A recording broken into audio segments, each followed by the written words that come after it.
The Denver Broncos and Kansas City Chiefs face off in the biggest game of the week across the National Football League with big-time AFC West implications. We'll break it all down here on Crossover Thursday, part of the Locked On Podcast Network.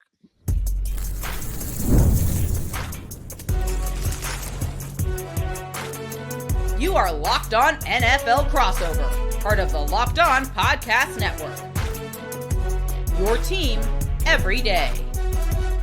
The Wild AFC West heats up on Sunday here in Week 11 as the Denver Broncos host the Kansas City Chiefs. Welcome to Crossover Thursday here in the Locked On Podcast Network, now the #1 sports podcast network in the world. And that's all thanks to all of you everydayers out there in Broncos Country, in Chiefs Kingdom. Thanks for making us your first listen, however you choose to do so. I'm Cody Roark, host of Locked On Broncos. And as always, these crossover shows, the Locked On Chiefs side of things, you're going to get Ryan Tracy and Chris Clark, both hosts over there at Locked On Chiefs as we preview what I think we all agree is maybe the biggest matchup right now in the NFL this week. This should have been primetime game over the Dallas Cowboys and Las Vegas Raiders, but that's a conversation for another day. We'll go through, obviously, the biggest storylines for each team, the banged-up Broncos, the Chiefs coming off of the bye week, and we'll also go through some of the key matchups that will define the outcome of Sunday's game and what each team needs to do in order to come away with a victory. You'll get that all on today's Crossover Thursday, brought to you by friends over there at Prize Picks. Download the Prize Picks app today and use code LOCKEDONNFL to get $50 in lineups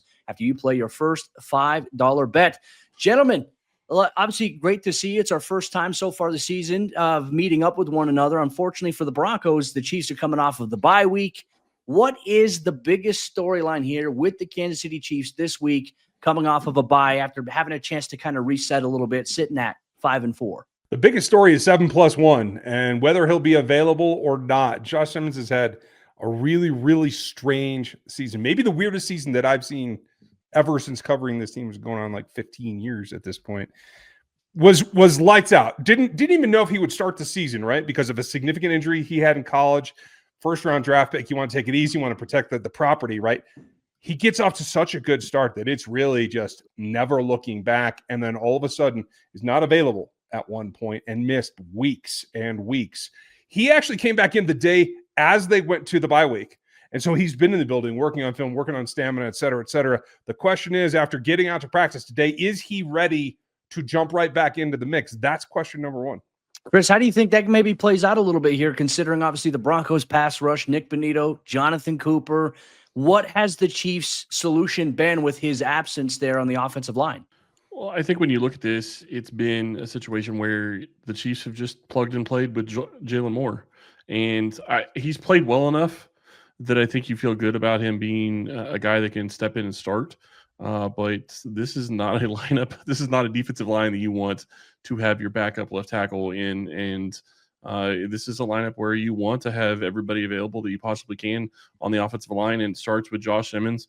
But let's not forget, I mean, Juwan Taylor went out and was injured last in the Buffalo Bills game. Kingsley Suamataia got injured as well. Trey Smith's been dealing with a back issue. I would hope that all of them are ready to go and ready to play, but it's got to be a next man up mentality. This is the defensive line that you absolutely do not want to be seeing right now if you have those questions along the offensive line, though. It seems like, for both of these teams, banged up all across the board. I know for the Broncos coming into this week, Denver's dealing with a wide variety of injuries where, if you're a Chiefs fan, you're trying to figure out what's going to happen this week. There's going to be no Patrick Surtain II, more than likely, in this game here. Unlikely that we see J.K. Dobbins, though we still have 2 days of practice remaining to see if he comes back. But he suffered a foot injury in Thursday night's win last week against the Raiders, got hip drop tackled, and we didn't see him during Wednesday's practice. And there's kind of this pointed illusion that R.J. Harvey, the rookie running back that they drafted in the second round, is going to get a little bit more run here. That's something that I think we're going to probably have to keep our eyes on here, where Denver is probably going to be without PS2 and also J.K. Dobbins, who's the fifth leading rusher right now in the NFL, has been such an accelerator and energizer bunny, I'd say, for Denver's offense. It certainly appears from this side. From the outside looking in, I am not here to slight Pat Surtain in any way, but given the state of both sides of the ball in Denver, it feels like Dobbins could be the bigger loss for this game against a Chiefs team that has to come in and put up points, and you got to try to keep up. Do you read it that way, or am I missing something? I mean, I think it's a fair point. Denver's been managing these last two games without him. I think it's different. When Pat's on the field, you're essentially saying, hey, we're playing pretty much 10v10. We know that wherever Pat is, he's going to erase that side of the field. He's going to erase that player from the equation. And then now it's kind of open a little bit because now you've got second-year cornerback Chris Abrams-Drain stepping in opposite of Riley Moss. You've got a rookie in Jahdae Barron who's getting some reps on the outside, playing a lot in the dime alongside Jaquan McMillan, who's playing primarily the nickel. And right now I look at this Chiefs offense that I feel like, we were having the conversation in the offseason about last year they didn't have a lot of weapons. This year, it seems like they have tons of weapons. You got Hollywood Brown. You got Juju Smith-Schuster. You just got Rashee Rice back. And obviously, Sean Payton pinpointed that they've been very good since he's returned into the mix. That's one thing he highlighted to us throughout the week here at practice. And you also have Tyquan Thornton as well, who's also, a guy who can make plays for you.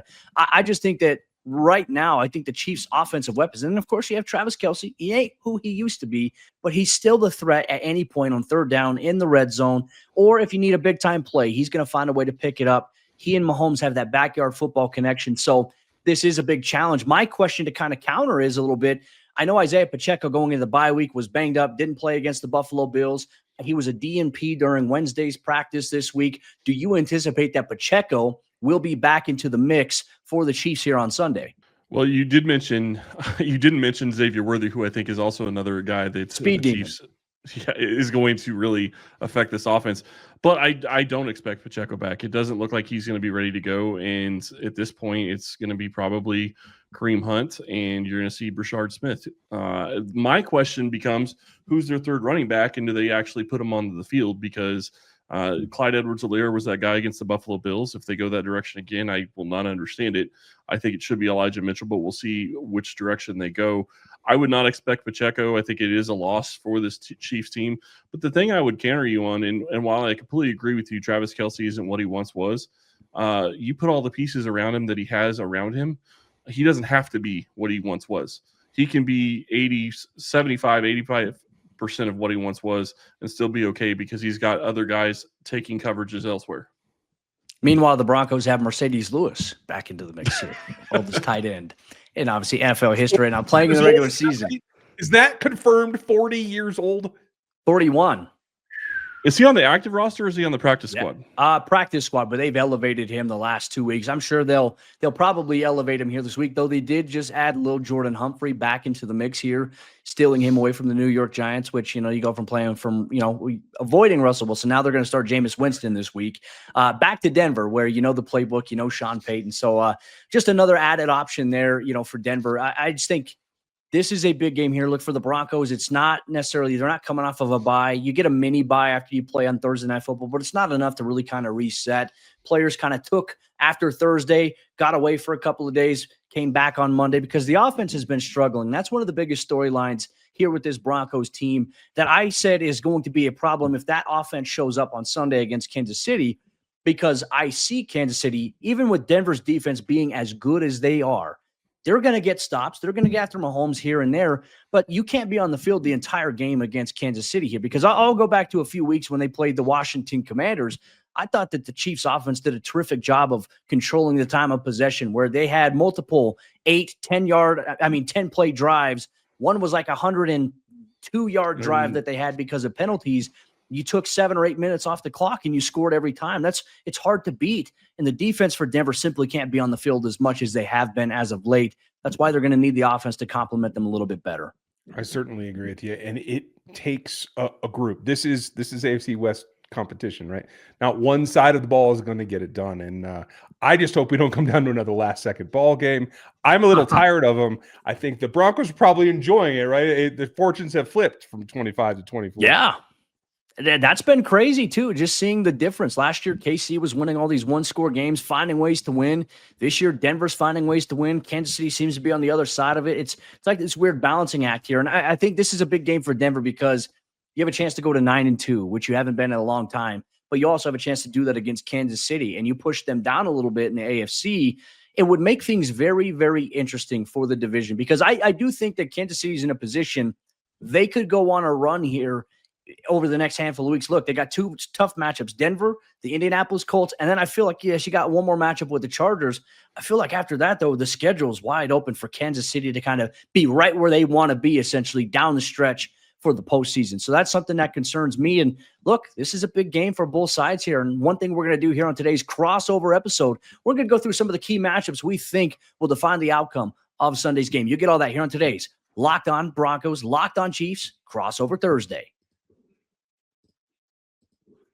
Today's Crossover Thursday is brought to you by our friends over there at Supply House. And when the opening whistle blows on a new repair, get your crew moving forward with Supply House today. Order today and see parts tomorrow on your doorstep. It's over 280,000 plumbing, HVAC, and electrical items from the most trusted brands in the business. Their real-time inventory and honest lead times keep you from punting on projects, while their industry-leading customer service always has your blind side cover. The part finder tools and the 3D schematics can save you hours on jobs where every detail matters. And their Trademaster perks like priority shipping and dedicated support make the whole process even smoother. Join the free Trademaster program today and score serious perks like priority shipping, lower prices, and a dedicated support line. Visit supplyhouse.com to sign up for free and use promo code SHNFL5 for 5% off your first order. That's supplyhouse.com. Real people, real service. Today's show is also brought to you by our friends over there at Prize Picks. You and I, we make decisions every single day, but on Prize Picks,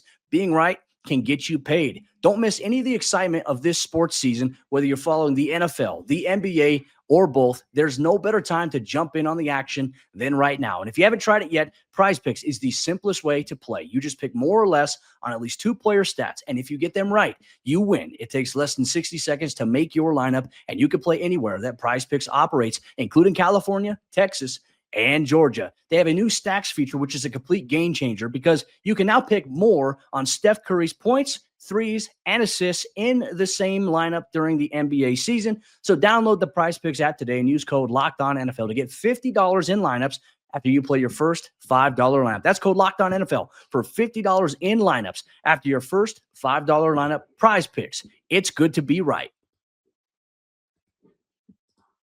Continuing on here, Crossover Thursday here on the Locked On Podcast Network, now the #1 sports podcast network in the world. We're so grateful for all of you, all the everydayers out there in Broncos Country, Chiefs Kingdom. Thanks for making us your first listen, however you choose to do so, and making Locked On the #1 sports podcast network in the game here.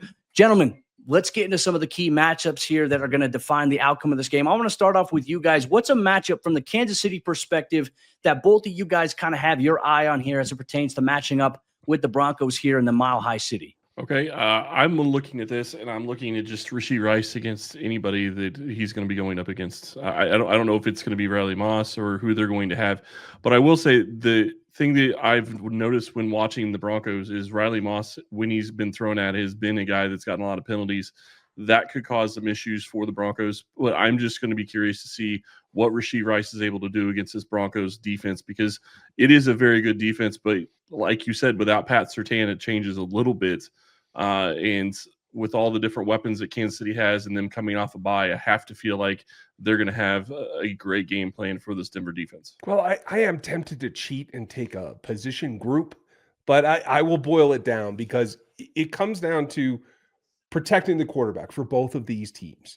And so facing a group of pass rushers that the Broncos have is a tall tale. It is difficult, especially with Juwan Taylor coming off of an injury and a second injury that it's been nagging on him since the offseason. Then the whole drama with Joshua Simmons. You have Jalen Moore, but he can only play on one side of the ball, and we don't know if either of the other tackles are ready to go. Yet you have to face Bonito and Cooper. And that's a problem. But that's not the biggest one in my appointment. As I look at this game, Kingsley Suamonte has been the left guard for about half a minute, and he's really, really progressed. And I'm very happy for him. I just don't know that he's ready for Zach on. I think that's going to be the matchup because it's so much closer to the quarterback's first step.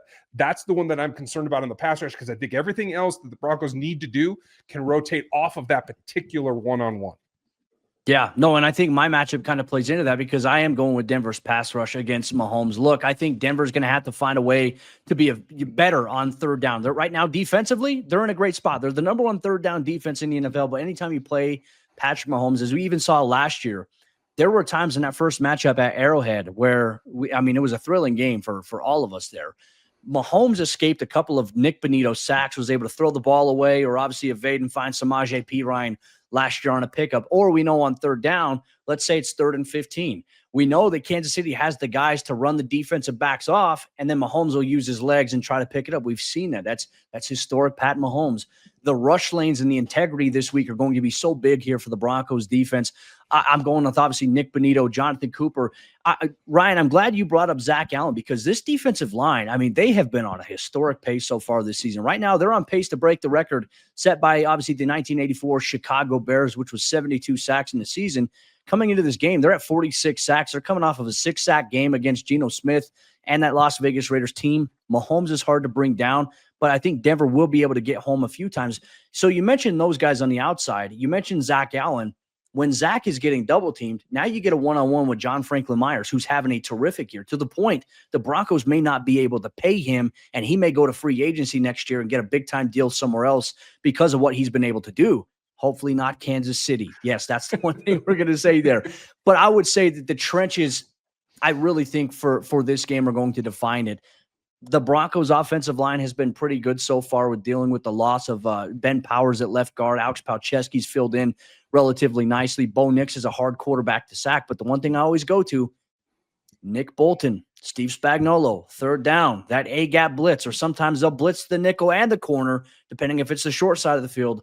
I worry about those disguised looks this week here for Denver from a protection standpoint. It's going to be, you bring up some great points. So you start looking at the Chiefs defensive line against the Denver Broncos. What is Chris Jones going to be doing this week after not looking great the past couple of weeks that he's been playing? And there's been questions about his effort and questions about how well he's been playing in the season in general. You're paying him a ton of money and he hasn't been producing. This is a game where he needs to step up and he needs to produce. And you know, you're looking at the Chiefs defensive line, and outside of Chris Jones, they don't really have anything else. And then you get into practice today and you see George Karlaftis practiced, but was on the injury report with an injury we didn't even know about. Now, it's a thumb. I would imagine that he'll be playing. I don't think that there's any question that he'll play this game, but you still don't want to see them having injuries going into this one. Yeah, no, that's a big one as well. And I'm curious as well how the Chiefs and Steve Spagnuolo were going to game plan against Cortland Sutton. I mean, last year it was Trent McDuffie. Trent's obviously their top cornerback. He follows everybody. But what we've been seeing opposing defenses do so far this season, they're bracketing Cortland. They're playing press coverage on the outside. They're jamming him and allowing that corner to play underneath while they have a safety climbing up inside and over the top there. So defenses have really tried to take away Cortland Sutton as Bo Nix's go-to guy, and that's led to Troy Franklin being the guy who's received the most targets so far offensively this season. Denver will get Marvin Mims back in this game, but from a defensive perspective on Kansas City side against Denver's offense, that's one matchup that I think if Cortland Sutton can come out and make some big catches against McDuffie, which he did last season, it could change the momentum of this game here for Denver offensively, and it could get them in the groove that they've certainly been missing. I will caution you because one of the disguises might be to think like that, because I don't think Steve Spagnuolo is going to really try to set Trent McDuffie up for success that way again. I think he's a little bit more comfortable, shall we say, with the matchup with McDuffie on Franklin, who, as you said, has been getting those targets, and I think it's the A-B scenario, right?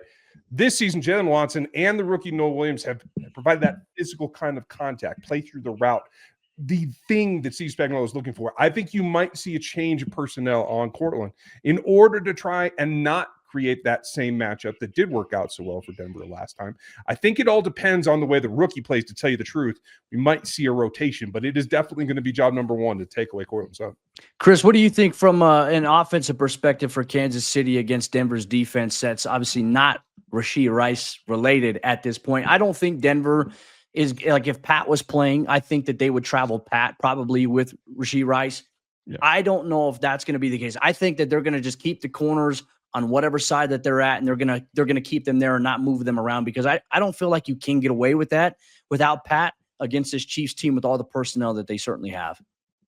I would agree with that. I think that when you look at this and you look at how it's going, Hollywood Brown hasn't played a very big role in this offense. I wonder if that is going to be something that they're going to try to focus on, try to get him more involved so they can get, more be a little bit more effective. They kind of weren't very effective against the Buffalo Bills, and that really made that game a struggle to score points. You cannot do that in this game against the Denver Broncos. You have to put points on the board. And regardless of how much the Denver Broncos offense has struggled, I still feel like going into this game, you're going to get a Super Bowl type maybe not a Super Bowl type atmosphere, but a playoff type atmosphere from this team, from the Broncos and from the Chiefs. And you're going to be looking at this as like, this is one of the biggest games of the year for both teams, because it really is. If Denver wins this game, I'm not going to say they put away Kansas City from having a chance at the division, but it's really close. And if Kansas City wins, they hold all the cards. As you said earlier, I mean, their schedule's a little bit easier. They play the Broncos again. They play the Chargers again. They could conceivably get to a point where they're tied with the Broncos, and if they've got 2 wins against them, they'll be ahead of the Broncos. And so you look at how this is playing out. It's in Kansas City's hands, but it's a question of, can they take advantage of it? Yeah, so you're telling me this is the biggest game of the year so far for both teams? I think we'll all take that there. Funny, interesting note, you brought up Hollywood Brown. What is his injury? The Hollywood Brown injury? I saw it on the injury report there. I was like, they're like, Marquise Brown, injury, Hollywood Brown. I was like, all right, I don't know if that's like bruised sprained hair follicle, we're pretty sure at this point. Something like that. But this should be an exciting matchup. Obviously, there's going to be a handful of matchups that will determine the outcome of this game. And we're going to go through what each team needs to do on Sunday in order to come away with a victory. You're going to get all that here on today's Locked On Broncos, Locked On Chiefs, Crossover Thursday. This show is sponsored by BetterHelp, and as the days get shorter and the nights come earlier, it can start to feel a little heavier, especially when life is already packed with work, family, and everything else. Life doesn't come with a playbook or a manual that helps us deal with some of the things that come out of the left field. But this season, it's so important to reach out and to check in with friends, with family, and even yourself. Just like checking on a teammate or reconnecting with someone that you haven't seen in a while can lift your spirits. Reaching out for therapy can make a real difference too. BetterHelp makes that first step easier by connecting you with a licensed therapist online from wherever you are, from the comfort of your own home. And BetterHelp, they match you with a therapist who fits your needs, and you can switch anytime if you feel like it's not the right match for you. This month, don't wait to reach out. Whether you're checking in on a friend or reaching out to a therapist yourself, BetterHelp makes it simple to take that first step. Listeners get 10% off their first month at BetterHelp.com/LockedOn. That's BetterHelp, HELP.com/LockedOn. Because taking that step towards support might leave you wondering, why didn't I do this sooner? Check it out today at BetterHelp.com/LockedOn. The stage is set for Sunday's AFC West matchup here between the Denver Broncos and Kansas City Chiefs. We've talked about the biggest storylines. We've talked about the key matchups. But what is it that each team must do on Sunday if they're going to leave this game? If the Broncos are going to go to 9-2, or if the Chiefs are going to prove to 6-4, what is it that they have to do? Cody Roark of Locked On Broncos joined alongside Ryan Tracy and Chris Clark of Locked On Chiefs here. Gentlemen, I'm going to start off with you. If the Kansas City Chiefs are going to kind of get out of this slump and improve to 6-4, so to speak, what is it that they have to do? Chris, we'll start with you on defense. And then Ryan, if you could give us the keys here on offense, what is it that Kansas City has to do in order to come away with a victory on Sunday? I'd say there's 2 things, maybe 3 that they need to do. Pressure Bo Nix is probably number 1. Create a turnover would be another. And then it's just, shut down the running game. If you're not going to be going up against J.K. Dobbins, which it sounds like you're probably not going to, take that away from them. Make it to where they have to be one-dimensional and they have to try to pass, because your pass defense has been the strength of this defense this season. And I think that's the position that they would want to be in. On the offensive side, it's pretty straightforward. I hate to be the throwback guy, but I'm the throwback guy. Run the ball. Control the time of possession. Run at them, especially attack the middle of the defense without Singleton there. Try to get the pass rushers to have to slow down by attacking them physically in the run game. It's job number 1. Then you come back, and really, this is on Andy Reid more than it is the team. But you have to lash your foot to the accelerator and keep it on the floor the entire time. 4 comebacks in the fourth quarter for Bo Nix this season. You can't let it be within 10 points by the time that fourth period starts. So you have to build that lead. You have to take that lead, and you got to keep mashing that accelerator. And the last thing is protect the ball. You don't give it away. You can't blame anybody but yourself. And I think that this is a team that is now ready after the bye. When I feel like for the first time in 3 or 4 seasons, they really needed it. I think they're ready to buckle down and protect themselves a little bit better.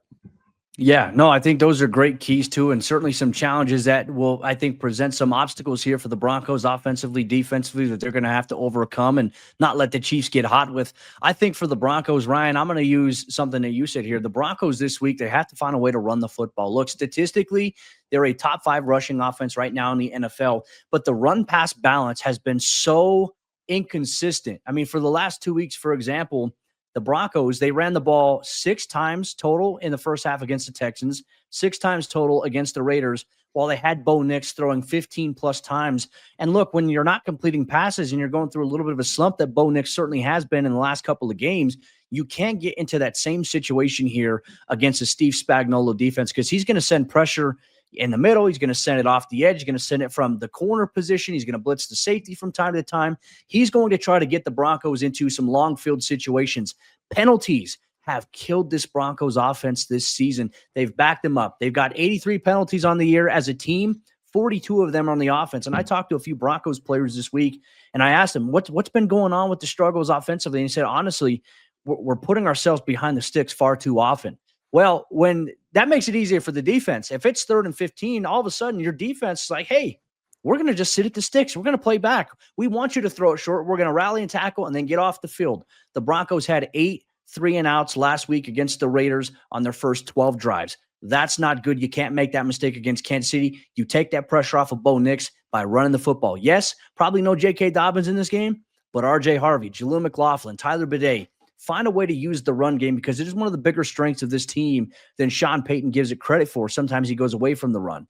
Defensively, you're going to have to get after Patrick Mahomes a little bit. Specifically, get off the field on 3rd down. Get stops in the red zone. You're going to get one of the best red zone offenses in the NFL right now with Kansas City against the number 1 red zone defense in the NFL. This is pay-per-view TV. This is appointment watching here this week. And if the Broncos can find a way to get after Mahomes a few times and the offense can find a way to put up points, I think Denver can control the pace here at Empower Field at Mile High. But this is going to be a game I think is going to go down to the wire. Gents, how do you think this is going to go? You got any bold predictions for Sunday's game? I don't have a bold prediction, but I will say this. If you are going to go with get off the field on 3rd down, you better make sure it's not going to be a 4th and short. Andy Reid and the Chiefs have been going for it on 4th down so much more this year than they have in past years.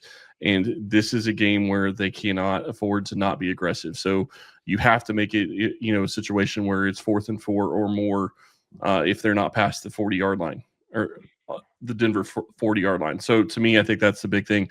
I think the one big bold prediction I will make is that the Chiefs are going to go for a 4th down, maybe 2 on their own side of the 50, just because that's who they've become this season. Okay. I mean, yeah, Denver's going to have to be on their P's and Q's. I mean, the Raiders took that same approach on Thursday Night Football, went for it several times on 4th down. And luckily, Talanoa Hufanga got a sack on Geno Smith on one of those 4th and 7 looks there. The way that Vance Joseph has been disguising his coverages and his blitz looks have been great. It's hard for defenses to really scheme against. You can't diagnose it pre-snap, but you can hope that you can adjust on the fly. So I'm excited. This is going to be one, I think, where everyone's going to let everything loose here. Ryan, any closing thoughts on the Chiefs side of things? Yeah, I will tell you this. One of the most intriguing matchups for me, I think, could be the thing that turns the tide on this. And it's not about Rashee Rice. I understand that he is the premier and you got to take him away.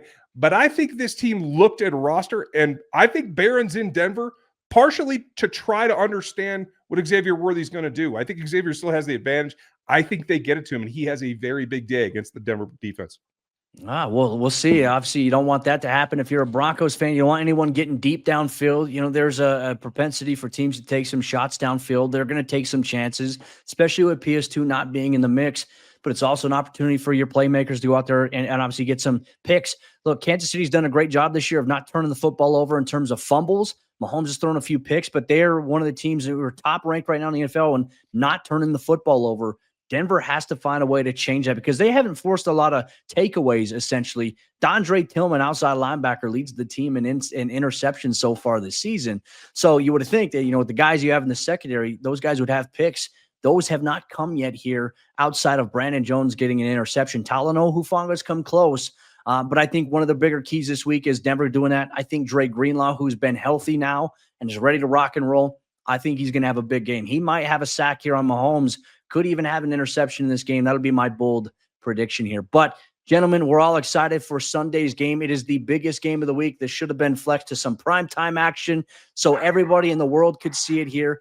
But stay tuned to Locked On Chiefs, Locked On Broncos every step of the way here as we continue to break it down. Plus, you'll get post-game coverage and more following those games. Thanks for rocking with us here on Crossover Thursday and making the Locked On Podcast Network now the #1 sports podcast network in the world. We appreciate you so much. Gentlemen, good luck, and we'll see you all on Sunday.